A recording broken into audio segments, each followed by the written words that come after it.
व्यक्ति वो जंगम संपत्ति का होता है। ये समझ में आ गया? किसी व्यक्ति के फायदे के लिए अगर कोई चीज प्रतिभूत की जाती है तो प्रतिभूत करने वाली अगर स्थावर संपत्ति है तो उसे बंधक कहेंगे, और प्रतिभूत करने वाली चीज अगर कोई जंगम संपत्ति है तो उसे गिरवी कहेंगे। चीज समझ में आ गया आपके? और यहाँ पर दोनों चीजों का किया जा सकता है। तो टीपीए किसको डील कर रहा है, ये चीजें हमने देख ली है। आइए अब हम चलते हैं सेल पर, विक्रय पे चलते हैं। तो देखिए विक्रय क्या होता है, सेल क्या होता है, और सेल के साथ में हम क्या है, कितना समय हमारे पास में, अभी हमारे पास बहुत समय है, तो सेल के साथ साथ में हम एक्सचेंज भी कर लेंगे। ठीक है, एक्सचेंज, विनिमय। ठीक है, तो देखिए सेल क्या होता है, सेल को बहुत अच्छी तरह समझते हो आप, किसी प्रॉपर्टी को कीमत के बदले खरीदते हो आप। तो जहां कीमत आ जाती है, कीमत मतलब यानी कोई पैसा वैसा वाली बात आ जाती है, जी समझ में आ गया? तो किसी प्रॉपर्टी को पहले तो क्या, ये प्राइस के बदले, किसी प्राइस के बदले अगर आप बोरो कर लेते हैं, खरीद लेते हैं किसी स्थावर संपत्ति ही, वो याद रखना, किसी स्थावर संपत्ति को, ठीक है, आप खरीद लेते हैं जिससे आपका स्वामित्व का ट्रांसफर हो जाता है। ठीक है, ट्रांसफर ऑफ, ये सबसे इंपॉर्टेंट है कि आपके क्या है, अंतरण हो गया, किसका, स्वामित्व का, आप ओनरशिप बन जाते हैं। खरीदने के बाद में आपकी क्या है, ओनरशिप ट्रांसफर हो जाती है, तो उसे सेल कहते हैं। और समझ में आ गया? ये प्राइस आप कभी भी दे सकते हो, या फिर दे चुके हो, या फिर अभी देने वाले हो, या दे दोगे भविष्य में, भूतकाल, वर्तमान, भविष्यकाल। ठीक है, ये प्राइस कभी भी दे सकते हो आप। कौन सा समझ में आ गया? पर एक्सचेंज क्या होता है, एक्सचेंज में आपने सुना है वस्तु विनिमय, कई बार पढ़ा हुआ आपने। तो यहां पर प्रॉपर्टी के बदले, प्रॉपर्टी के बदले दूसरी भी क्या होती है, प्रॉपर्टी होती है, या प्रॉपर्टी के साथ साथ में क्या होती है, प्राइस होती है। ये चीज याद रखना, ये चीज जो मैं बताने वाला हूं, ये चीज याद रखना कि प्रॉपर्टी के एवज में आपने प्रॉपर्टी दी है, ठीक समझ में आ गया, या उसके एवज में क्या है, प्रॉपर्टी के साथ साथ में कुछ प्राइस दी है, मैंने प्लस लगा रखा है। ठीक है, या फिर दोनों ओर, दोनों ओर प्रॉपर्टी भी हो सकती है, एक तरफ प्रॉपर्टी, एक की प्रॉपर्टी के बदले दूसरी प्रॉपर्टी, घर के बदले घर, या धन के बदले धन भी हो सकता है, उसे भी एक्सचेंज कहेंगे। ये याद रखना, आपके पास में 100 रुपए का नोट था, आपने $1 ले लिया, तो ये भी एक्सचेंज ऑफ मनी। तो मनी का भी दोनों तरफ क्या है, मनी है, तो मनी का भी अगर आपने ट्रांसफर किया तो भी वो क्या कहेंगे, एक्सचेंज कहेंगे। ये बात देखना है। या फिर दोनों तरफ प्रॉपर्टी का हो रहा हो, या फिर दोनों तरफ ही क्या हो रहा हो, धन का हो रहा हो। एक तरफ प्रॉपर्टी है, दूसरी तरफ धन है, तो वो क्या होगी, ठीक समझना ये थ्योरी से, एक तरफ प्रॉपर्टी है, दूसरी तरफ प्रॉपर्टी है और थोड़ा सा धन है, तो क्या होगा, 4 थ्योरीज बन रही है, फर्स्ट, सेकेंड, थर्ड, फोर्थ। मेरी बात समझ में आ गया? इसको ऐसे ऐसे समझिए, प्रॉपर्टी और प्राइस है तो वहां सेल होगा, प्रॉपर्टी और प्रॉपर्टी और प्रॉपर्टी और प्राइस है तो भी यहाँ एक्सचेंज होगा। तो दोनों तरफ प्रॉपर्टी प्रॉपर्टी है, घर के बदले घर है तो एक्सचेंज होगा, और दोनों तरफ धन ही धन है, धन के बदले धन है तो भी वो एक्सचेंज होगा। $1 की एक कीमत पे 80 रुपए ना आपने, तो आपने 80 रुपए दिए और आपने क्या कर दिया, $1 ले लिया, तो इसे क्या किया, डॉलर खरीदा नहीं है आपने, एक्सचेंज किया। ये समझ में आ गया?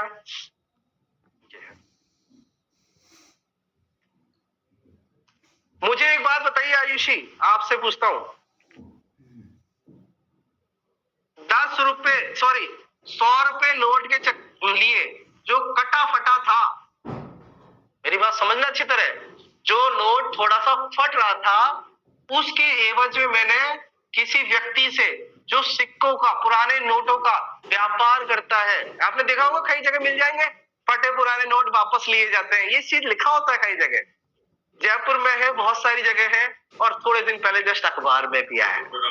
अगर आप बिल्कुल सही कह रहे हो, ये समझ में आ गया?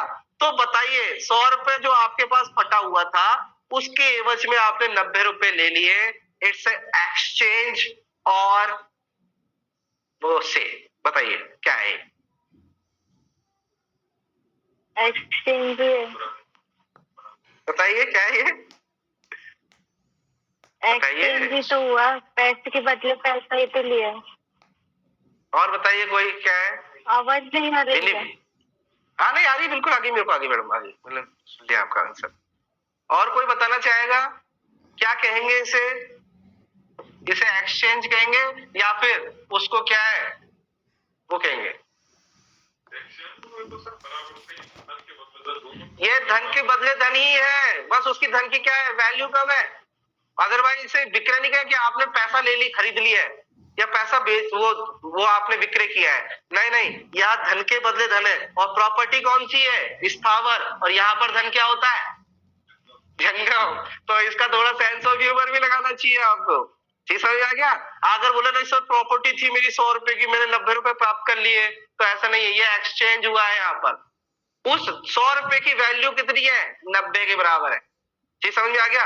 और अगर आप बोलो सर मैं 60 रुपए लेने के लिए तैयार हूँ, ये तो आपके ऊपर है, बढ़िया है, पर ये एक्सचेंज हो रहा है। चाहे 60 रुपए लो, वो बोले नहीं मैं तो 110 लूंगा, मेरे तो पैसे के अंदर बहुत बड़ी क्या है, एक मोदी साहब का साइन बना हुआ है, या उस मोदी साहब ने लिया था एक बार, उसको टच किया था उसको, तो उस 100 की कीमत 1000 रुपए हो सकती है, तो 100 के बदले कोई लोग ले सकते हैं।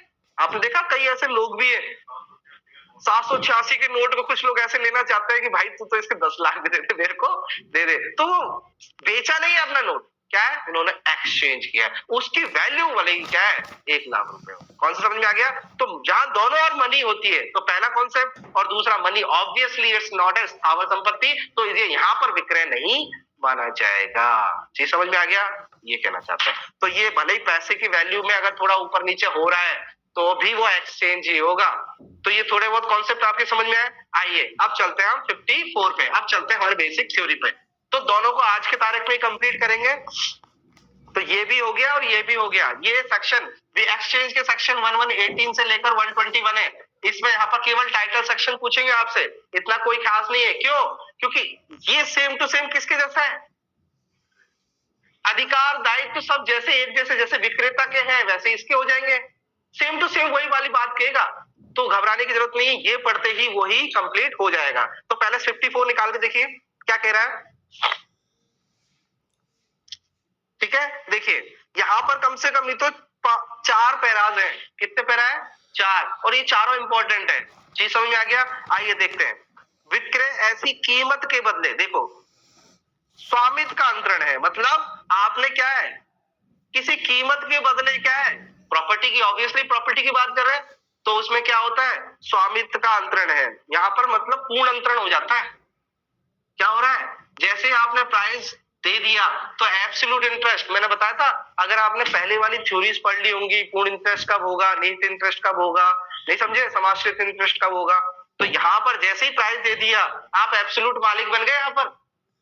और कई जगह ऐसा होगा, याद रखना, पट्टे के अंदर, बंधक में, वहां पर एब्सोल्यूट ट्रांसफर नहीं हो रहा है, ओनरशिप ट्रांसफर नहीं हो रही है, हित ट्रांसफर हो सकता है। मैं हमेशा बोलता हूं ओनरशिप, स्वामित्व और टाइटल, हक, ये दोनों अलग अलग चीज है। यहां पर ओनरशिप ही ट्रांसफर हो गई है, पर पट्टे के अंदर ओनरशिप ट्रांसफर नहीं होती, क्या राइट ट्रांसफर हो जाता है, हक ट्रांसफर हो जाता है। मेरी बात समझ में आ गया? तो कौन से शब्द का कहां यूज करना है वो भी बहुत ज्यादा इंपॉर्टेंट हो जाता है। तो यहां पर साफ बता रखा है ओनरशिप ट्रांसफर हो रही है, स्वामित्व का अंतरण हो रहा है, और ये स्वामित्व का जहां पे भी अंतरण होता है वो होता है, क्या होता है, पर जहां पर हित, निहित हित और ये सब थे ना, तो शर्त, हक, जहां पर हक की बात होती है तो शर्तों पर होती है, कुछ ना कुछ कंडीशनल पे होती है। ठीक है, तो मैंने ये बीच में बताया भी था, चार्ट बता के, एक एब्सोल्यूट है, एक वो शर्त है, शर्त भी कौन सी, सब्सिक्वेंटली, पश्चातवर्ती शर्त जो भी है। तो यहां पर क्या कर रहा है, किसी प्राइस के कीमत के बदले क्या हो रहा है, स्वामित्व का अंतरण है, जो दी जा चुकी है, मतलब आप दे चुके हैं, पास्ट में दे दिया आपने, या जिसे देने का वचन दिया जाता है, यानी दिया गया हो, जो वर्तमान में दे रहे हो कि हाँ मैं दे दूंगा, या तीसरा, या जिसका कोई भाग दे दिया गया हो, या किसी वचन के भाग देने का वचन दिया गया हो, भविष्य में दे दोगे आप ऐसा, तो वर्तमान, भूतकाल, तीनों चीजें आ गई यहाँ पर। ठीक है, आइए दूसरा पैरा बहुत इंपॉर्टेंट है। अब देखो दूसरा पूर्ण पैरा देखिए। अब ये प्रॉपर्टी कितने प्रकार की होती है, प्रॉपर्टी होती है 2 प्रकार की, एक होती है टेंजिबल, क्या होती है? टेंजिबल, मतलब मूर्त संपत्ति। मूर्त संपत्ति किसे कहते? जिसका कोई फिजिकल क्या एग्जिस्टेंस होती है, जो वास्तविकता में होती है, जिसको हम देख सकते हैं। अगर सिंपल वे से कहे तो टेंजिबल प्रॉपर्टी कौन सी होती है? जो देख सकते हैं। और दूसरी होती है इंटेंजिबल, अमूर्त संपत्ति, जिसको हम देख नहीं सकते। कॉपीराइट, हवा, हवा को देख सकते हो क्या आप? बिजली, तो इसीलिए बिजली चोरी, अभी मैं आपको आईपीसी भी चलता हूं, बिजली की चोरी आईपीसी डील करता है क्या? उसे नहीं करता, क्योंकि वो इंटेंजिबल है। और आईपीसी की अगर डेफिनेशन देखेंगे जंगम संपत्ति की, वहां लिख रखा है कोई मूर्त संपत्ति। ये समझ में आ गया? तो आईपीसी भी सीख गए। तो यहां पर ही मैं बोल रहा हूं कि विक्रय किसका? टेंजिबल और इंटेंजिबल का। तो जो भी 100 रुपए से कम है, अब देखो उसका ऑब्वियसली प्राइस की बात कर रहा है, प्रॉपर्टी की प्राइस की बात कर रहा है। तो जो 100 से कम है और एक ऑब्वियसली 100 से अधिक होगी, यही तो है। एक पार्टीशन कर दिया, जो 100 से कम है उसका कैसा ट्रांसफर हो सकता है? मौखिक या परिधान भी कर सकते हो, केवल डिलीवर कर दो एक दूसरे को। जरूरी नहीं है रजिस्टर्ड डीड बनाई जाए या उसे इंस्ट्रूमेंट बनाया जाए, लिखित बनाया जाए, परंतु 100 से अधिक हर मामले में क्या होगा? रजिस्टर्ड, उसका इंस्ट्रूमेंट बनाना होगा, एज वेल एज रजिस्टर्ड भी कराना होगा। ये बात समझ में आ गया आपको? देखो मैंने चार्ट से बहुत अच्छा समझा है कि जो इंटेंजिबल प्रॉपर्टी है वो दो प्रकार की होती है। तो जो 100 रुपए से कम है उसको कराने की जरूरत नहीं है, पर 100 रुपए से अधिक की जो मूर्त संपत्ति, अगर आप उसको सेल आउट भी कर रहे हो तो आपको क्या करना होगा? उसको लिखित में क्या है? उसका डॉक्यूमेंट बनाना पड़ेगा और रजिस्टर्ड भी कराना होगा। पर आइए ध्यान रहिए कि जो भी इंटेंजिबल प्रॉपर्टी है वो कितने भी मूल्य की हो, चाहे 1 रुपए की भी हो, जी समझ आ गया? चाहे 1 रुपए की भी हो, उसे हमेशा क्या कराना होता है? रजिस्टर्ड कराना होता है। प्रतिलिपि, वो कहते हैं कॉपीराइट और ये सब पढ़ते हो कि नहीं पढ़ते आप? ये सब इंटेंजिबल होती है। तो आप भले ही कॉपीराइट किसी ने किसी को ट्रांसफर किया 2 रुपए 3 रुपए, तो भी क्या है वहां पर क्या है? उसको क्या कराना होगा? उसको रजिस्टर्ड ही कराना होगा। कौन सा समझ में आ गया? तो सेल में ये आपने सेल करा है अपना कॉपीराइट, तो वहां पर वो हमेशा ही रजिस्टर्ड होगा, ऑलवेज, ऑलवेज भी रजिस्टर्ड, ऑलवेज रिटर्न होगा और क्या होगा? रजिस्टर्ड होगा। कौन सा समझ में आ गया? परंतु जो 100 रुपए से कम की है उसको कराने की जरूरत नहीं है। तो ये कॉन्सेप्ट आई होप समझ में आ गया होगा आपको। ठीक है, तो देखे पढ़ते हैं विक्रय कैसे किया जाता है। ऐसा अंतरण जो 100 रुपए और उससे अधिक, 100 रुपए भी आ गया, देखो अब क्वेश्चन आता है 100 रुपए का रजिस्ट्री किसी विक्रय को अंतरण वो कराना चाहिए कि नहीं कराना चाहिए? तो यहाँ पर मैंने क्या लिखा है? बिलो 100, जो 100 से कम के हो उनकी कराने की जरूरत नहीं है। जहां पर 100 रुपए और उससे अधिक का मामला है उसी को, मतलब 100 रुपए भी इंक्लूड आ गया, 100 रुपए तक की भी कोई चीज हो गई। ठीक है, तो 100 रुपए और उससे अधिक के मूल्य की मूर्त स्थावर संपत्ति को मूर्त दशा में या किसी उत्तरभोग या अन्य अमूर्त वस्तु की दशा में केवल रजिस्टर्ड लिखित द्वारा, ठीक है, किया जा सकता है। वहां दशा इसीलिए लिखा है कि यहाँ पर 2 दशा है। ये समझ में आ गया? और केवल जो ऐसी होगी वो केवल क्या होगी? रजिस्टर्ड ही होगी। कौन सा समझ में आ गया? थोड़ा सा इसको ऐसे समझने की कोशिश करें। आइए, 100 रुपए से कम मूल्य की मूर्त स्थावर संपत्ति की दिशा में ऐसा, ठीक है, ऐसा अंतरण या तो रजिस्टर्ड लिखित द्वारा या संपत्ति के परिधान द्वारा किया जा सकता है। या फिर आप ऐसे डिलीवर कर दो या फिर आप रजिस्टर कर दो, क्या फर्क पड़ रहा है? ये आपके ऊपर, सरकार को तो इनकम ही होगी, तो आपका दोनों ही ऑप्शन है कि आप ऐसे डिलीवर कर दो या फिर आप उसका क्या करा दीजिए? रजिस्टर करा दो। पर यहाँ पर तो हमेशा क्या होगी? रजिस्टर ही होगी। आइए, ठीक है, आइए दूसरी तीसरा पॉइंट क्या कहता है? मूर्त स्थावर संपत्ति का परिधान तब हो जाता है, अब डिलीवर कब माना जाएगा? जब क्रेता या क्रेता द्वारा निर्दिष्ट व्यक्ति का संपत्ति पे कब्जा करा देता है। ऐसा नहीं है कि हाँ, जैसे आप मकान कुछ चीज खरीदने जाते हो मार्केट में, तो वो आपके हाथ में नहीं रख देता क्या? जैसे ही उसने आपके हाथ में रख दिया तो मतलब क्या हो गया? डिलीवर मान लिया जाएगा। ये समझ में आ गया? विक्रेता द्वारा क्रेता को कब्जा दे देना डिलीवर कहा कह दिया जाएगा। आइए, अब देखो मैं हमेशा एक बात कहता हूं आपको कि कॉन्ट्रैक्ट ऑफ ट्रांसफर अलग चीज है और सेल अलग चीज है। ये समझ में आ गया? सेल क्या होती है? देखो सेल होती है इस तरह से, सेल होती है जब तक उसे प्राइस प्राइस भी दे दिया हो प्लस उसका क्या करा दिया हो, तो इसे सेल कहेंगे टीपीएस के तहत। पर कॉन्ट्रैक्ट ऑफ सेल मतलब आपने केवल क्या बनाया है, डॉक्यूमेंट बनाया है। जैसे हमने भागिक पालन में पढ़ा था ना, केवल आपने क्या बनाया, आपने दस्तावेज बनाए, तो उसे सेल नहीं माना जाएगा। सेल चीज समझ में आएगा। तो यहाँ पर कह रहा है विक्रय संविदा, स्थावर संपत्ति की विक्रय संविदा वह संविदा है कि उस स्थावर संपत्ति का विक्रय पक्षकारों के बीच हुए तय निबंधनों पर होगा। अब देखो यहाँ पर क्या कह रहा है, नीचे वाला लाइन, वह स्वतंत्र है, केवल है कि डॉक्यूमेंट बना देने से, आपने कोई कॉन्ट्रैक्ट कर लिया तो केवल डॉक्यूमेंट बनाने से वह स्वतः ऐसे संपत्ति में कोई हित या उस पर कोई भार सृष्ट नहीं करती। केवल आप डॉक्यूमेंट बना लेते हो, कब्जा वब्जा नहीं लेते हो या फिर इस तरह से रजिस्ट्री नहीं करा देते हो, तो वो डॉक्यूमेंट ही है। कोई आपके इंटरेस्ट क्रिएट नहीं हो रहा है इसके अंदर, ना ही आपके ऊपर कोई चार्ज वो क्या हो रहा है, क्रिएट हो रहा है। कौन सा समझ में आ गया? तो आपको क्या करना चाहिए, केवल डॉक्यूमेंट, कॉन्ट्रैक्ट ऑफ डॉक्यूमेंट ही बना के नहीं, चीज है उस पर क्या कराइए, उसको रजिस्टर्ड कराइए। केवल कागज बनवा लिए तो उससे काम नहीं चलेगा। जैसे बोलते ना, तुम अपना घर मुझे बेच दो, मैं तुम्हें 10 लाख रुपए दे दूंगा, तो ये एग्रीमेंट बनवा लिया आपने, सेल एग्रीमेंट बनवाया है केवल आपने, उसको रजिस्टर्ड नहीं कराया है जब तक आपके राइट मर्ज नहीं होंगे। ये कहना चाहता है। आगे बात समझ में आ गई क्या? हम सब कर दिया करो थोड़ा सा अगर ऐसी बात जो ऑनलाइन का तो वैसे ही एक्सपीरियंस नहीं है, थोड़ा बहुत समझाया। हाँ, ऑफलाइन का बड़ा अच्छा था। ऑफलाइन में क्या है, जो बच्चे बैठे हैं ना उनको सब पता है कि यहाँ पर क्या लिखा जा रहा है, बार बार आंखों के सामने कंटिन्यू है, आपको तो धुंधला धुंधला सा भी दिखाई दे सकता है यहाँ पर। चलिए आगे चलते हैं।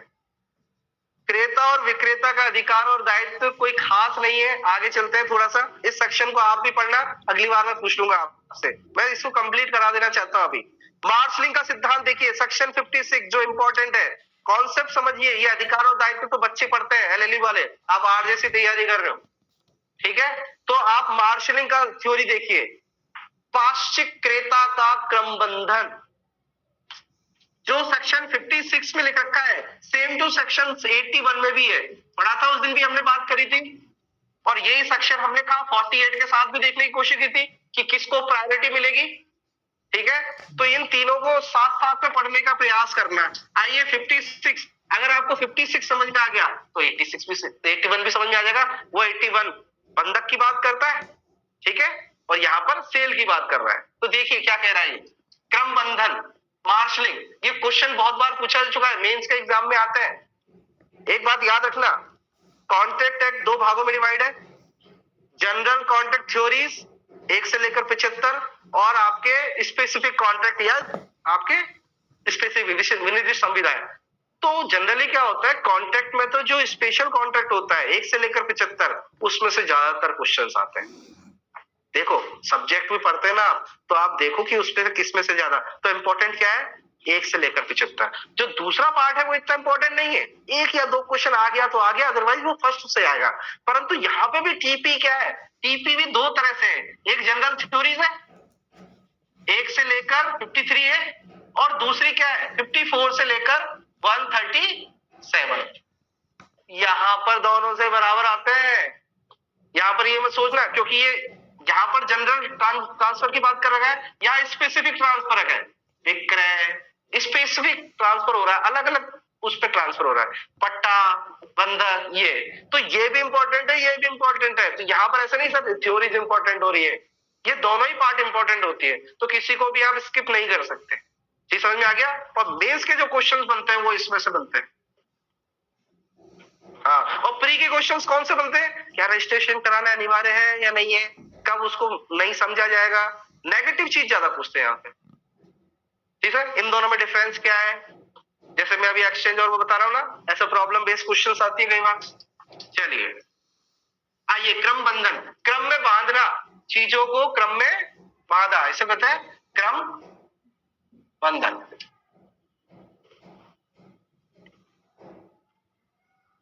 आइए तो देखिए बड़ा अच्छा सेक्शन है ये, क्या कहता है, इसको पहले थोड़ा समझ लीजिए, इसको समझ लीजिए पहले। ए व्यक्ति है, उसके पास में एक या एक से अधिक प्रॉपर्टी है मान के चलिए, ठीक है, और उसने प्रॉपर्टी किसको, किसी के पास में रख दी है, ठीक है? जैसे बी के पास में बैंक मान लो, बैंक के पास में उसने क्या कर दिए, गिरवी कर दी। ये समझ में आ गया। आइए उसी प्रॉपर्टी को, जैसे ये प्रॉपर्टी थी उसकी, ठीक है, उस प्रॉपर्टी को उसने क्या बैंक के पास में गिरवी रख दिया। उसी प्रॉपर्टी को वो किसको कर देता है, सी को ट्रांसफर कर देता है, सी को ट्रांसफर कर देता है। तो पहले हमने 48 पढ़ा था, किसको प्रायोरिटी मिलेगी पहले, जी समझ में आ गया।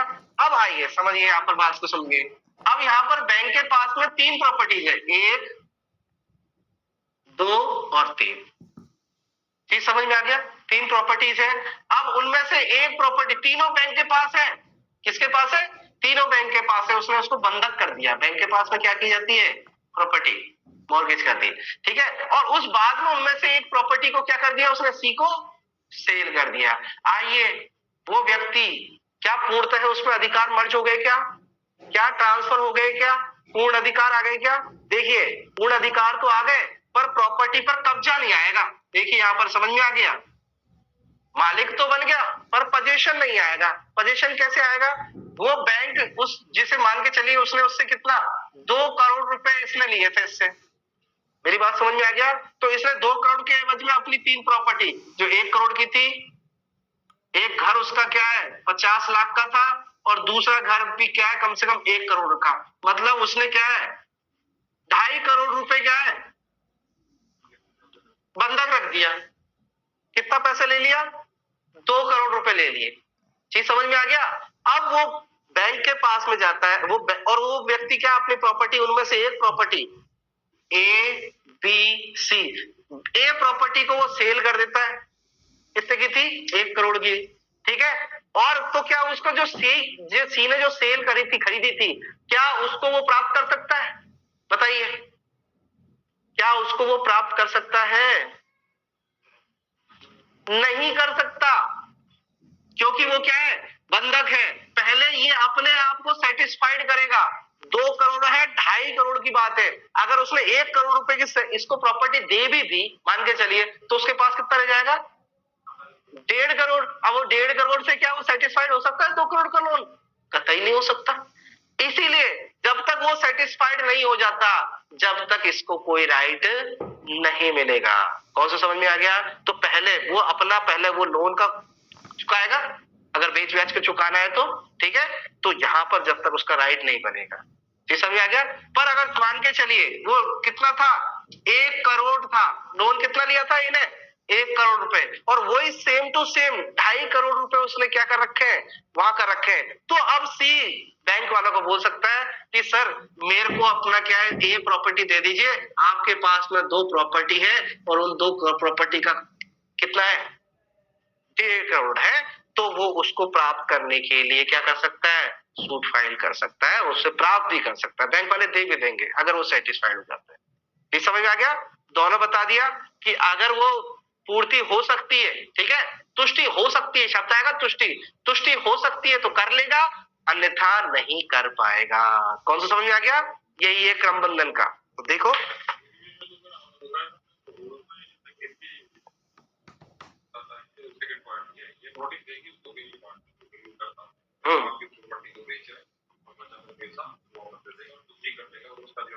हाँ, वो ऐसा भी कर सकते हैं। तो देखो इसको थोड़ा पढ़ो, यदि 2 या अधिक संपत्तियों का स्वामी, ये कितने व्यक्ति स्वामी है, ए व्यक्ति कितने 2 या 2 से अधिक वो प्रॉपर्टी का क्या है स्वामी है, स्वामी उन्हें एक व्यक्ति के पास बंधक रख देता है, ठीक है, और फिर उन संपत्तियों में से एक या अधिक को दूसरे व्यक्ति को बेच देता है, सी को बेच दिया उसने। तो तत्प्रतिकूल संविदा के अभाव में, अगर कोई कॉन्ट्रैक्ट हो रहा है तो उसके अभाव में, ये चीज हमेशा देखना सेवाएं के रूप में काम आती है, हमेशा। एक बार क्या मैं ऐसे क्या है आर्म्स एक्ट पढ़ रहा था, तो मैंने उस आर्म्स एक्ट का अच्छे लाइन पढ़ी, तो उसमें क्या है सेवाएं था जो केंद्रीय सरकार की सेवाएं, जब अनुज्ञप्ति की बात कर रही है ना वहां पे लाइसेंस की बात, तो वहां केंद्रीय सरकार लिखा हुआ था। और मैं को शायद अफसाना ने और शायद अंकित की किताब है, अंकित इन किताबों में इतनी गलतियां हैं, ये जो बुकलेट बना देते हैं, ये हमारे जो तनसुख सर और इन सबकी किताबें बनी हुई है ना, इतनी गलतियां हैं जिसके कोई हद नहीं। तो मैं हमेशा आपको बोलता हूँ बेरेट को रेफर करो, बेरेट को समझो, उसमें राज्य सरकार और वो दोनों लिख रखे केंद्र सरकार की अनुज्ञप्ति दे सकता है। ठीक है, नोटिफिकेशन जारी कर सेक्शन नंबर 4 का, तो वहां केवल केंद्रीय सरकार है, तो थोड़ा सा आपको पढ़ना चाहिए, ठीक है, किसके सिवा या किसकी बात कर रहा है वहां पे। तो यहाँ पर ये बोल रहा है अगर कोई संविदा है तो कोई बात नहीं होगी, ये समझ में आ गया, तो ऐसी कोई बात नहीं होगी, अदरवाइज ये चीज लागू होगी। तो यहाँ पर क्या है, तत्प्रतिकूल संविदा के अभाव में क्रेता, अब क्रेता का क्या अधिकार बता रखा है, देखो क्रेता मतलब सी, ठीक है, उक्त बंधक ऋण को जो उसे ना बेची गई हो, ठीक है, संपत्ति या संपत्तियों में से जहां तक या उसमें से उसकी तुष्टि हो सके, तुष्टि करने का हकदार होगा। अगर वो बेच नहीं दी गई हो, ये तीनों अभी बेची नहीं गई है, ठीक है, तो इनमें से किसी में से भी किसका क्या कर सकता है, जो उसे बेची गई थी उसका क्या कर सकता है, तुष्ट कर सकता है, सेटिस्फाइड कर सकता है, बैंक वाले को बोल सकता है कि मेरे को सी को बेच दिया है उसने, तुम क्या है मेरे को दे दो, ये समझ में आ गया, तो उसकी क्या करा सकता है, तुष्टि करा सकता है। किंतु किंतु देखो, पर कब तुष्टि नहीं करा सकता, इस प्रकार नहीं कि उसने बंधकदार या उससे व्युत्पन्न अधिकाराधीन दावा करने वाले व्यक्ति या उक्त संपत्तियों में से प्रतिफलात हित करने वाले किसी दूसरे व्यक्ति के अधिकारों पर प्रतिकूल प्रभाव पड़े। अगर बैंक पे एडवर्स इफेक्ट पड़ रहा है, चीज समझ में आ रही है, वो लोन कितने का था, 2 करोड़ रुपए का, तो अगर वो 1 करोड़ रुपए के दे देगा तो उसके पास कितना रह जाएगा, और बैंक वाले हमेशा जितना लोन देते हैं उससे क्या ज्यादा ही प्रॉपर्टी लेते हैं, वो इसीलिए लेते हैं कि प्रॉपर्टी की रेट कम हो गई या कुछ भी वटेवर, अपना हित तो रखते ही हो। तो यहाँ पर प्रतिकूल प्रभाव पड़ेगा कि नहीं पड़ेगा अगर ये इसको दे देगा तो इसे क्रम बंधन कहते हैं कि यदि किसी अन्य को रख दी है और उस प्रॉपर्टी को बाद में सेल भी कर दिया है, तो पहले सेटिस्फाइड कौन होगा, जी समझ में आ गया, उसके बाद में क्रेता हो सकता है। अगर इस पर प्रतिकूल प्रभाव पड़ रहा है तो ये तुष्ट नहीं होगा, ये समझ आ गया, ये सेटिस्फाइड नहीं होगा, पर अगर प्रतिकूल प्रभाव नहीं पड़ रहा है तो ये सेटिस्फाइड हो सकता है। तो ये दूसरे वाले को भी खरीदने से पहले क्या करना चाहिए, अवेयर होना चाहिए। ये समझ में आ गया कि भाई मैं चीज को खरीद रहा हूं, अब मान के चलिए उसने 2 करोड़ रुपए का लोन लिया, ठीक है, और उसने क्या है उसका एक प्रॉपर्टी को, 1 करोड़ वाली प्रॉपर्टी को सी को बेच दिया। अभी बैंक वाला बोल रहा है भाई 2.5 करोड़ रुपए तो है मेरे पास, ठीक है, तो मैं इसकी प्रॉपर्टी को क्या है, इसने 2 करोड़ रुपए नहीं दिए तो मैं सेल आउट करूंगा। आइए उसने 2 करोड़ रुपए नहीं दिए, चीज समझ में आ गया, तो वो सारी प्रॉपर्टी को क्या करा देगा, सेल कराएगा, और बचेंगे कितने बार उसके पास में, शायद 40 लाख बचे, क्योंकि 2 करोड़ रुपए तो वो क्या है वो खुद रख लेगा, और 10-5 हजार रुपए सेल आउट में खर्च होंगे, क्योंकि निष्पादन की विक्रय की कार्रवाई होती है वहां पर, ठीक है, तो वहां पर क्या खर्चा होगा, तो 40,000 ही रुपए किससे मिलेंगे आप, या 40,000 रुपए मिलेंगे, प्रॉपर्टी तो बेच गई है, ये समझ में आया कि प्रॉपर्टी भी नहीं आएगी इसके पास में कुछ भी। तो ऐसा क्या है, इस व्यक्ति को जो खरीदने वाला क्रेता है उसको बड़ी सावधानी रहनी चाहिए।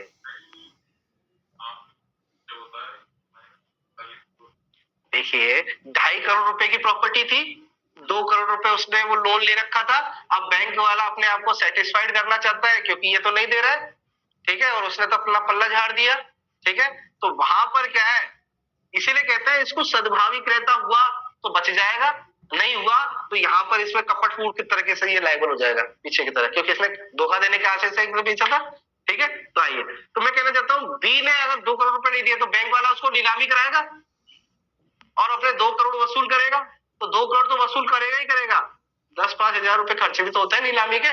तो मैं उदाहरण समझाया ये, तो कहने का मतलब उसको कितने पैसे मिलेंगे, मात्र प्रॉपर्टी भी नहीं मिल रही, क्या मिल रही है, प्रॉपर्टी तो सेल हो गई, पैसे ही वापस हुए, यानी उसको तो लॉस पे ही हो गया वो, तो इसको नहीं, वो लोक नीलामी कोई भी खरीद सकता है, सी तो नहीं, सी हाँ एक प्रॉपर्टी को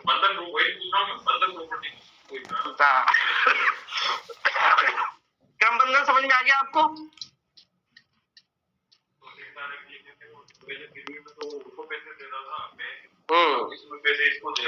हाँ बचे हुए पैसे, ठीक है, थोड़ा सा और आगे चलते हैं हम, ठीक है, बाकी हमारे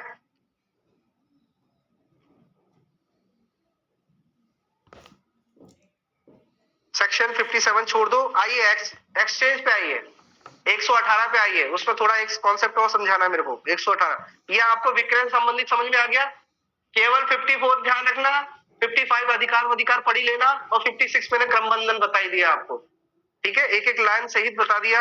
आइए एक्सचेंज पे आइए, एक्सचेंज टाइटल सेक्शन है, ठीक है। यहां पर टाइटल का नाम याद रखना, ठीक है। देखिए,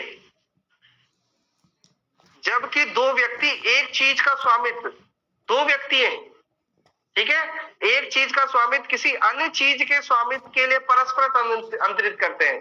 मतलब दो चीजें हैं यहां पर, और दोनों चीजें कौन सी है? स्थावर संपत्ति है। वो सॉरी, चीज है मतलब कौन? स्थावर और जंगम दोनों ही है। मैंने बताया था वहां पर जंगम का भी क्या कर सकते हैं और स्थावर को भी क्या है? परस्पर अंतरित कर रहे हो एक दूसरे को। ए ने उसको क्या दिया? घर दिया। ये समझ में आ गया? ए ने बी को क्या दिया? घर दिया। और बी ने भी ए को क्या दिया? एक घर दे दिया या खेत दे दिया, मान के चले, ठीक है। तो ये क्या हो गया? घर के बदले, ठीक है। या देखो अब ये क्या कह रहा है? जबकि दो व्यक्ति एक चीज का स्वामित्व किसी अन्य चीज के स्वामित्व के लिए परस्पर अंतरित करते हैं, जिन दोनों चीजों में, अब दोनों चीजें कैसी होनी चाहिए?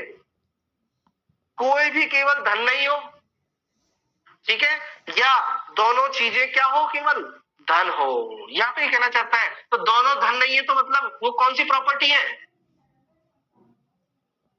ठीक है, या फिर क्या हो? दोनों धन हो, तो उसे भी क्या कहेंगे? एक्सचेंज कहेंगे। एक इलस्ट्रेशन और बताता हूं मैं आपको। मैं आपसे पूछता हूं, ए व्यक्ति अपना घर बी को देता है, ठीक है।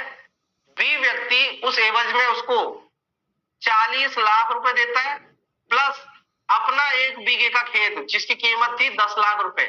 मकान की कीमत थी कितनी? 50 लाख रुपए, ठीक है। तो बी व्यक्ति उसको क्या है? पैसे वो देता है, 40 लाख रुपए देता है और 10 लाख का अपना एक खेत भी देता है। बताइए, इसे एक्सचेंज कहेंगे या फिर सेल कहेंगे? प्रॉपर्टी के बदले प्रॉपर्टी है, मनी मैंने प्लस बताया था। प्रॉपर्टी में मनी भी हो तो भी क्या है? वो एक्सचेंज ही होगा। वस्तु के बदले वस्तु माना जाएगा इनसे, यानी खेत के बदले ये घर पर ये 40 हजार रुपए उसकी पूर्ति करने के लिए बात।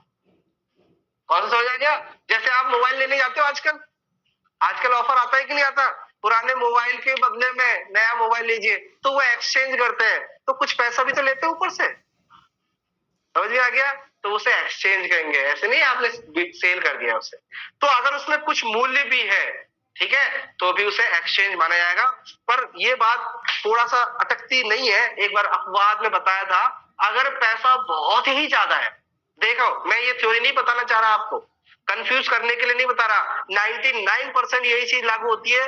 प्रॉपर्टी भी है और पैसा भी है तो हमेशा एक्सचेंज ही कहेंगे। परंतु पैसा बहुत ज्यादा है, मान के चलिए 50 लाख की प्रॉपर्टी है, अपवाद स्वरूप बता रहा हूं क्योंकि थोड़ी सी जानकारी हो जाए कि 50 लाख की प्रॉपर्टी है, आपने 45 लाख या फिर 48,000 रुपीज, 48 लाख रुपीज तो आपने कैश दे दिया या पैसे दे दिए, और 2 लाख का क्या है? आपने कुछ चीज दे दी।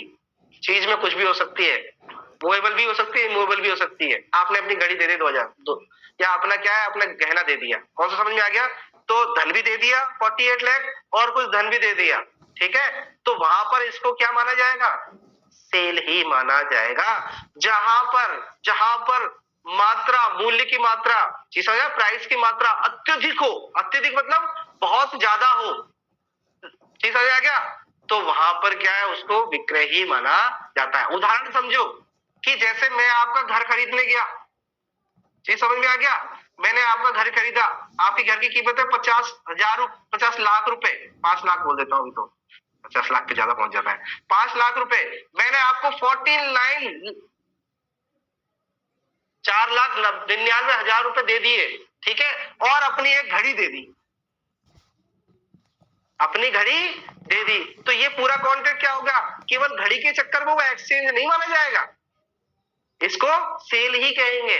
तो जहां पर मात्रा बहुत अधिक हो, मैं 1% में यूज कर रहा हूं, केस का नाम लिख लीजिए, commissioner of income tax versus motor and general private company limited.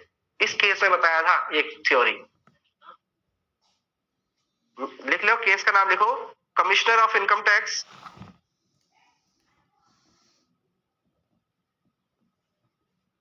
Versus motor and general private company. क्या कहा था इस केस के अंदर? इस केस में कहा था यदि अत्यधिक धन है, ठीक है, तो इसको थ्योरी ऐसे लिख लीजिए, क्या लिख लीजिए, इसको ऐसे लिख लीजिए, ज्यादा धन कुछ संपत्ति एज इक्वल टू विक्रय। मेरी बात समझ में आ गया? अगर मनी की मात्रा ज्यादा है और थोड़ी बहुत प्रॉपर्टी है तो इसे विक्रय ही माना जाएगा, इस केस में बताया था। परंतु जहां पर देखिए आधा धन और आधा प्रॉपर्टी, तो उसे क्या समझा जाएगा? विनिमय, उसे एक्सचेंज समझा जाएगा। परंतु जहां ज्यादा धन है, ये समझ में आ गया, और कुछ ही मात्रा में क्या है, वो है, तो इस चीज को थोड़ा समझने की कोशिश करना। आइए,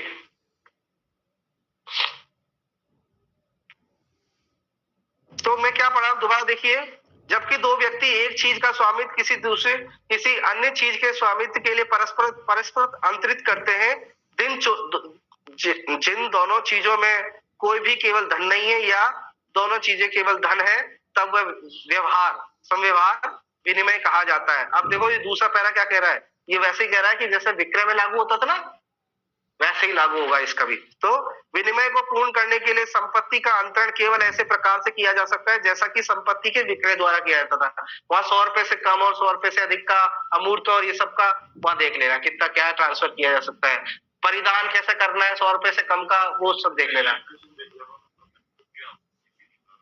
हाँ, तो 90%, 99% आपको यही बताना है, क्या बताना है? एक्सचेंज। जहां पर धन और मूल संपत्ति हो तो एक्सचेंज ही बताना है, जो आप पहले बताते आ रहे हैं, पर बहुत ही अत्यधिक मात्रा में, ठीक है। अत्यधिक मतलब 99% या 95% क्या है, उसमें क्या है, आपकी धन की मात्रा है, और 5% ही मूल्य है, तो पूरा का पूरा क्या है, वो एक्सचेंज नहीं हो जाएगा, वो विक्रय कहा जाएगा फिर, क्योंकि वहां पर इंटेंशन साफ जग रखा है कि वो उसको क्या कहना चाहता है ये। क्योंकि कई बार क्या आदमी क्या है, थोड़ा सा क्या है, रजिस्ट्री कराने से या इन सब से बचने के लिए कुछ ना कुछ कारणों से क्या है, ये चीजें करते हैं। आपने घर खरीदा, देखिए मैं बताऊं आपको, मैंने आपका घर खरीदा और मैं बड़ा खुश हूं, जैसे आपकी बाइक है, मुझे इतनी पसंद है यार, यही मेरी सपनों की बाइक थी, ठीक है।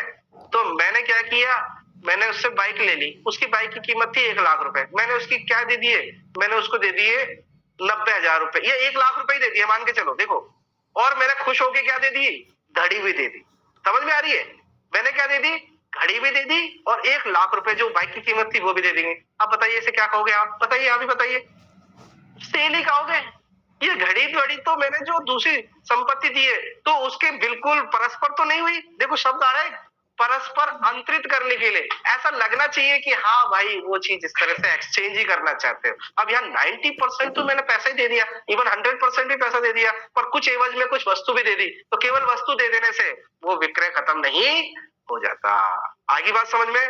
तो ये इनकम टैक्स और ये क्या इंटेंशन ही बताया था कि उसका इंटेंशन क्या था, सेल करने का था या एक्सचेंज करने का। ये समझ में आ गया?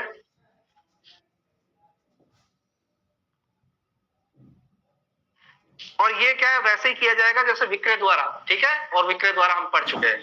आइए देखो, ये 119 को एक बार छोड़ देते हैं, अपन छोड़ेंगे नहीं, 2 मिनट में कर लेंगे, पहले 100 वो कर लेते हैं। 119 थोड़ा समझाने का है। 120 अधिकार और दायित्व जो 55 में दे रखे थे वही क्रेता विक्रेता के सेम टू सेम वही हो रहा है, ठीक है। आइए 121 समझिए, बहुत बार टाइटल क्वेश्चन पूछ लेते हैं, टाइटल सेक्शन याद रखो, धन का एक्सचेंज। अब जैसे ही आदमी के पास में धन का एक्सचेंज आता है वो तो ये बोलता है यार प्रॉपर्टी का होता है, आदमी वस्तु करता है ना, तो प्रॉपर्टी का होता है क्या, धन का एक्सचेंज का कौन सा सेक्शन है, तो ये यहाँ पर दे रखा है कि जहां पर आप धन का एक्सचेंज करते हो तो वो निम्न धारा में, ये क्वेश्चन होता है। दूसरा इंपॉर्टेंट जो पड़ता है, वहां पर आप गारंटी देते हो, अगर आपने, मैं आपको $1 के बदले 100 रुपए ले रहा हूं, धन के बदले धन ले रहा हूं ना, तो मैं गारंटी दूंगा कि ये $1 बिल्कुल सही है, नकली नहीं है। या फिर आप भी मुझे जो धन दे रहे हो 100 का नोट, वो क्या होना चाहिए, गारंटीड होना चाहिए कि ये नकली नहीं है, ये सही है, और इसकी कीमत 100 रुपए ही है आज की तारीख में। कौन सा समझ में आ गया?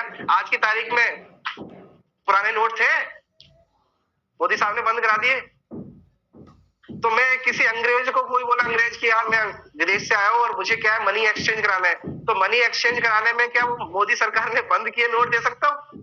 बेचारा वो तो गुड फेथ में ले लेगा, उसे क्या मतलब कि इनकी गारंटी नहीं दे रखी पीछे। और वहां पर नोट पे जब मैं लिखाता हूँ पढ़ाता हूँ आपको, वहां पर गवर्नर गारंटी देता है मैं आपको 100 रुपए अदा करने का वचन देता हूँ, तो ये गारंटी होती है। तो जब भी आप धन का एक्सचेंज कर रहे होते हैं तो वहां गारंटी आपके द्वारा देनी चाहिए कि भैया ये क्या एक्सचेंज के लिए काबिल है। जी समझ में आ गया? जैसे नेपाली नोट होता है, आपको क्या मालूम कितने का है, पर वो गारंटी देगा इसकी ये कीमत है, इसी के बराबर की वो एक्सचेंज है। जी समझ में आ गया? तो ये यहाँ पे कहना चाहता है धन के विनिमय पर हर एक पक्षकार, देखो दोनों पक्षकार की बात कर रही है, वो भी ये कहेगा कि ये सही डॉलर का नोट है अंग्रेज, और इंडियन आदमी भी सही कहेगा कि भाई भारतीय मुद्रा 100 रुपए ही है।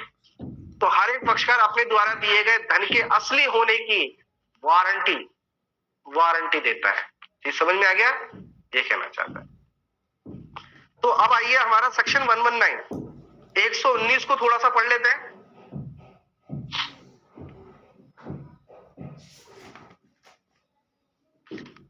अब देखो ये थोड़ा सा दिमाग वाला है, इसमें थोड़ा सा दिमाग लगाना, ठीक है?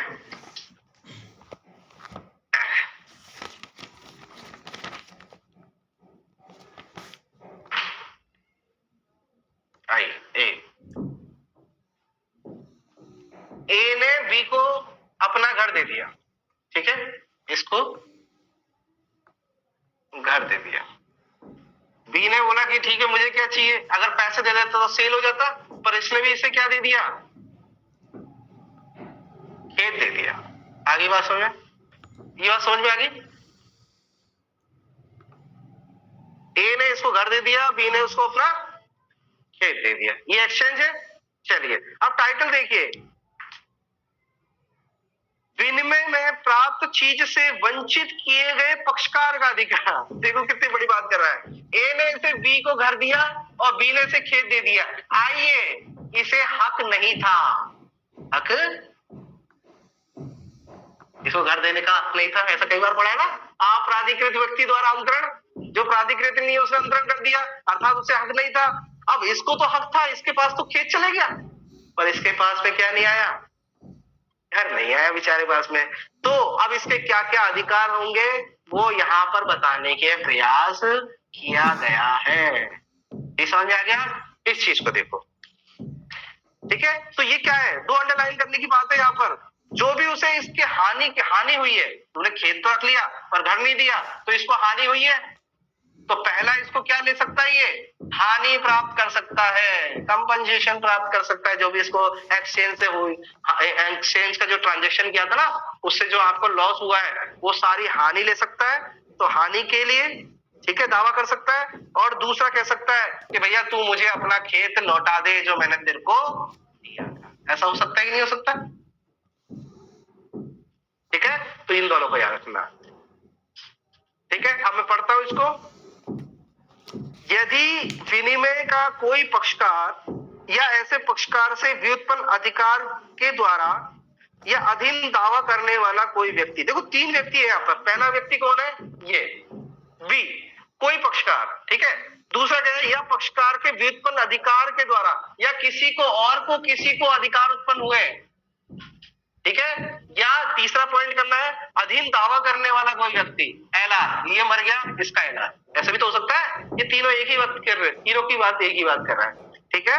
कि विनिमय का कोई पक्षकार या ऐसा कोई पक्षकार से व्युत्पन्न अधिकार के द्वारा या अधीन दावा करने वाला कोई व्यक्ति दूसरे पक्षकार से, दूसरा पक्षकार कौन सा है, ठीक है? दूसरे पक्षकार के हक में किसी त्रुटि के कारण, अब इसको क्या है, हक नहीं था, इसको क्या है, डिफॉल्ट था, और उस त्रुटि के कारण उस चीज या चीज के भाग से जो विनिमय द्वारा उससे प्राप्त की थी वंचित हो जाता है। अब इसको जो खेत ट्रांसफर किया था, वो घर ट्रांसफर किया था, अब घर पे तो राइट नहीं था, त्रुटि थी, तो उससे क्या हो गया, वो वंचित हो गया। अब इसे घर मिलेगा क्या, नहीं मिलेगा। तो अब ये तीनों व्यक्ति क्या कर सकते हैं, ये कह रहा है इन तीनों के वंचित व्यक्तियों के क्या अधिकार है, ठीक है? तो ये कह रहा है तब तक, अब देखो ये बहुत बड़ी बात है, तब तक विनिमय के निबंधनों से कोई प्रतिकूल आशय प्रतीत नहीं होता हो। जब आप किसी से क्या मोबाइल एक्सचेंज करते हो ना, या कोई चीज एक्सचेंज करते हो, तो उसने कह दिया भैया बाद में मेरी कोई गारंटी नहीं है, देख ले आज की तारीख में ये बाद में तू जाने, तेरा काम जाने, मैं तेरे को नहीं जानता, तू मेरे को नहीं जानता। ऐसा कई बार एक्सचेंज करते कि नहीं करते? ये समझ में आ गया? जैसे अभी आप पतंग का दिन चल रहा है, पतंग का ही उदाहरण आया। आपने एक पतंग लूटी, मैंने एक पतंग, मेरे पास में भी 4 पतंग थी, पर मुझे लगता था यार ये 4 पतंगें बेकार है, ये लूटी हुई, क्योंकि एक्सपीरियंस है ना उसे, वो उड़ के आई है तो अच्छा एक्सपीरियंस है, उसे हम कन्ने अच्छी तरह बंधे होंगे, तो मैंने उससे प्राप्त कर ली। जी समझ में आ गया? मैंने उससे प्राप्त कर ली और उसको एवज में 2 पतंग दे दी। उससे 1 पतंग ले ली, अच्छा मिली, और उसको 2 पतंग दे दी। तो ये क्या हो गया? एक्सचेंज हो गया। आइए, मैं जैसे ही जा रहा था तो उस आदमी ने पकड़ लिया कि भाई मेरी पतंग है ये खा ले जा रहा है, तो वो तो वंचित हो गया अधिकार से। ये समझ में आ गया? क्योंकि जिसने उसे दी थी पतंग, उसका वो मालिक ही नहीं था। वो तो जैसे कोई उड़ा रहा था, उसकी पतंग जैसी छत पे आई तोड़ ली उसने और आपको दे दी उसने। तो अब ये व्यक्ति तो बेचारी, उसको तो पतंग सी व्यक्ति ले जाएगा कि भाई ये सी, तो ये वी व्यक्ति क्या हो गया? वंचित हो गया। अब ये क्या कर सकता है? जो उसने 2 पतंग दी थी उसको, तो उनको लौटाने के लिए, जो भी उसको हानि हुई उसके लिए दावा कर सकता है, या पर उसने ये कह दी कि भैया मैं तेरे को पतंग दे रहा हूं, ये तत्प्रतिकूल संविदा समझा रहा हूं कि भैया पतंग ले रहा हूं ना, मैं तेरे को जानता हूं ना तू मेरे को जानता है, और पहले बता देता हूं मैं कहीं और से लेके आया हूं उसे, अगर उसने तेरे से ले ली तो मेरे को मत बोल देना, समझा के ले जा। तो ये तत्प्रतिकूल संविदा मैं बताता हूँ ना हर बार क्यों इंपॉर्टेंट हो जाती है, वो यहाँ पर है कि कॉन्टेक्ट में अगर कोई बात लिख दी है कि भैया आज की तारीख में मेरे को हक है, कल रहे ना रहे, चीज समझ में आए, या बाद में तू देख ले भाई, नहीं आज के पास है, मेरे पास में प्रॉपर्टी है, अब आपको जांच लेना चाहिए कि हक है या नहीं, नहीं समझे? और वो कह दे भैया कल मेरी तारीख में अगर हक नहीं रहेगा तो तू मेरे पर केस नहीं करेगा, तो अगर ऐसा कोई कॉन्ट्रैक्ट बना लिया तो बाद में ये केस है नहीं कर सकता। तो ये तत्प्रतिकूल संविदा बहुत ज्यादा इंपॉर्टेंट आती है। तो यहाँ पर ये कह रहा है वंचित हो जाता है तब तक हो जाता है जब कि विनिमय के निबंधनों से कोई तत्प्रतिकूल आशय प्रतीत नहीं होता, तो ऐसा दूसरा पक्षकार के प्रति, ये दूसरा पक्षकार है, ठीक है, ऐसे दूसरे पक्षकार के प्रति या उससे व्युत्पन्न अधिकार के द्वारा या अधीन दावा करने वाले व्यक्ति के प्रति हानि के लिए, ठीक है, जो भी उसे हानि हुई, जो एतद द्वारा हुई, जो इसके द्वारा जो हानि हुई है उसके लिए क्या कर सकता है? वो दावा कर सकता है, दायी है। अथवा इस प्रकार वंचित व्यक्ति के विकल्प पर, अब उसका क्या है? दूसरा विकल्प भी है। क्या विकल्प है? विकल्प पर उस अंतरित चीज को लौटाने के लिए दायी है, या फिर मेरे को क्या है जो हानि हुई है वो दे दे, या फिर मुझे अपनी वस्तु लौटा दे। तू ना खेत था, तेरा खेत वो घर नहीं था, तो तू मुझे अपना खेत वापस दे दे। पर देखो यहाँ पर भी एक बता रखा है, आगे देखो बहुत बड़ी चीज है, यदि अंतरित चीज जब तक ऐसे दूसरे पक्षकार या विधिक प्रतिनिधि या उसके अप्रतिफलित अंतरित के कब्जे में हो। अप्रतिफलित पर अंतरलाइन कर लीजिए, ये कब वापस कर सकता है? ये वापस करने, लौटाने की बात है। ये कब तक लौटा सकता है उसे? मेरी बात समझ रहे हो आप? जब तक लौटा सकता है चीज जब तक ऐसे दूसरे पक्षकार या उसके विधिक प्रतिनिधि या उसके अप्रतिफलित अंतरित के कब्जे में हो। जब उसके कब्जे में हो ना तभी वो लौटा सकता है, अदरवाइज वो नहीं लौटा सकता है। अगर किंतु लगा के लिख दो, सप्रतिफल अंतरित कर दिया तो वापस नहीं ले सकता। मेरी बात समझ में आ गया? इसको देख लेना, ये समझ में आ गया कि सप्रतिफल उसने किसी और को ट्रांसफर कर दिया तो आप फिर बैठे रहना। ये समझ में आ गया? ये कहना चाहता हूं। वही सद्भावना पूर्व अंतरिति के अधिकारों पर कोई प्रभाव न डालेगी, वो वाला सीन आ गया यहाँ पर भी। ये समझ में आ गया? तो आप प्रतिफल आपने अगर उस पर कब्जा कर रखा है तो ठीक है, उसने ठीक है तो आपको लौटा देंगे, ठीक है, अदरवाइज नहीं लौटाया जाएगा। तो वो वाद कर सकता है हानि के लिए, 2 चीज, और उसे लौटाने के लिए कह सकता है, विकल्प है उसके, वाद कर दे या लौटाने के लिए कह दे। पर लौटाया भी तब जाएगा जब उसका कब्जा हो, ठीक है, ठीक है। अगर उसे अप्रतिफल कब्जा हो, ठीक है, पर प्रतिफल किसी के पास में कब्जा है नहीं लौटा, हाँ खेल खत्म हो जाएगा। उसे 2 पतंगे किसी और को भेज दी ये समझ में आ गया?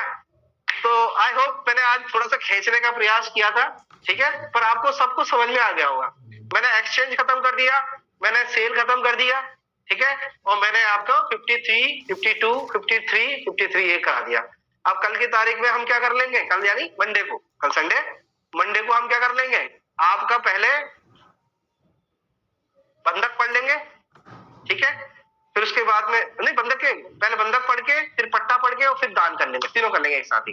मैं सोच रहा था पहले दान कर लेते, थोड़े सेक्शन और है, फिर 2 ही चीज रह जाती।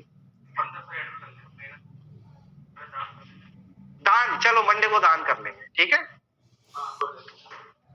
तो कुछ, हाँ, एक और इम्पोर्टेंट कुछ चीज, जिन बच्चों की फीस रह गई है, प्लीज, अब देखो बहुत समय हो गया है, मैं इतना पेशेंस नहीं रख सकता। 8 महीने से एक नया स्टूडेंट नहीं है, ठीक है, तो इस बात को समझो आप, इस बात को, ठीक है। और मैं इतना फोर्स भी नहीं करता आपसे, तो जिनकी फीस रिमेनिंग है, ठीक है, तो प्लीज फीस डिपॉजिट करें।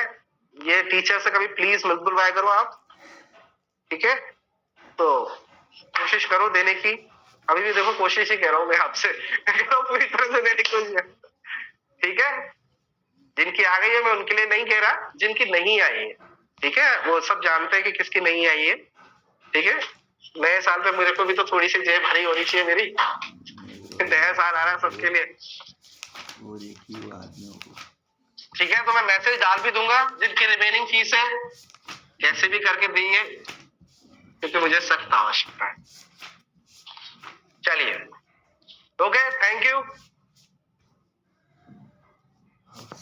सकता कौन है भाई? बच्चों की तो कोई भी कौन है लास्ट में यार, एक तो जन बच्चों कब कड़ी गए सारे पता नहीं चल। अरे मध्य भर बताइए like and other number recording बंद है।